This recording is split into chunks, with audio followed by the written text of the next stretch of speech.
First இந்த மாதிரி நீங்கள் ஒரு ட்ரான்ஸ்ஃபர்மேஷன் பண்ணணுன்னா நீங்கள் பண்ண வேண்டியது ஒரு சப்ஸ்கிரைப் பண்ணி வச்சுக்கோங்க. நான் இன்ட்ரோ கொடுத்துட்றேன். பாடி பில்டிங் காம்படிஷன்னு பார்ட்டிசிபேட் பண்ணதாக இருக்கட்டும், நான் பண்ண mistakes in stage and posing ப்ராப்ளமாக இருக்கட்டும், இதெல்லாம் எப்படி நான் ஓவர் கம் பண்ணுறது அப்படின்னு தெரிஞ்சுக்கிட்டது வந்து பாடி பில்டிங் காம்படிஷனில் நான் ஃபஸ்ட்டு கேவலமாக தோற்றதுனால தான்.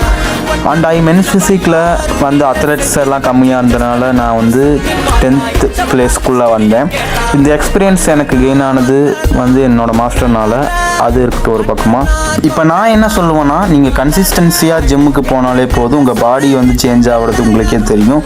இல்லை இருந்தும் ட்ரான்ஸ்ஃபர்மேஷன் பண்ணலாம், இல்லை ஜிம் போயும் ட்ரான்ஸ்ஃபர்மேஷன். நீங்கள் வந்து டெய்லியும் புஷ்அப் புல்லப் சேலஞ்ச் வச்சு நீங்கள் வந்து கோல்ஸை அச்சீவ் பண்ணலாம். இல்லை அப்படின்னாலும் நீங்கள் வந்து வெயிட் ட்ரைனிங் பண்ணியும் உங்கள் கோல்ஸை அச்சீவ் பண்ணலாம்.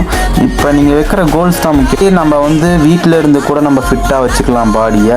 நம்ம என்ன பண்ணுறோங்க தான் முக்கியம். அதை கன்சிஸ்டன்சியாக பண்ணுறோமா, இல்லை வெயிட் லாஸா, இல்லை வெயிட் கெயினா, இல்லை நம்ம இந்த வெயிட்லேயே மெயின்டைன் பண்ணிட்டு நம்ம ஸ்ட்ரென்த்தை மட்டும் இம்ப்ரூவ் பண்ணுறோமா, அது வந்து ஒவ்வொருத்தங்களோட ஒப்பீனியனை பொறுத்து. ஃபிட்னஸ் கண்டென்ட்டை பற்றி தெரிஞ்சுக்க சப்ஸ்கிரைப் பண்ணிக்கோங்க அண்ட் லைக் பண்ணிக்கோங்க.